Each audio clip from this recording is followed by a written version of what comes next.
কাজের ফাঁকে একটু সময় বাঁচিয়ে আমরা দুজনে চলে এসেছি গঙ্গার ঘাটে। এটা আমাদের দুজনেই খুব ফেভারিট প্লেস। গঙ্গার ফুরফুরে হাওয়ার সাথে যদি প্রিয় মানুষ থাকে সেটার মজাই আলাদা। গঙ্গার ঘাটে আসবো আর এখানে ঘটি গরম দেখবো আর খাবো না, সেটা তো হতেই পারে না। সো দাঁড়িয়ে পড়লাম, আর এই যে ঘটি গরম অনেক দিন পর খেলাম। কার কার প্রিয় প্লিজ জানিও।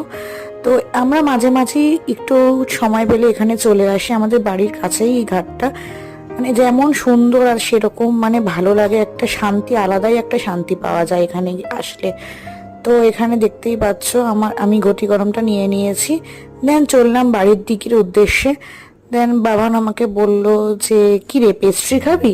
তো এইসব জিনিস তো না করা যায় না। তো চলে গেলাম আমি মিয়াও মোড়ে। আর বাড়ি ফেরার পথে দেখলাম মা আমার জন্য এই ক্যাডবেরিটা নিয়ে এসছে। সো আজকে তো সব দিক দিয়ে উপরেই পাওনা হয়ে গেল। তো ব্লগটা কেমন লাগলো অবশ্যই জানিও, ভালো লাগলে সাবস্ক্রাইব।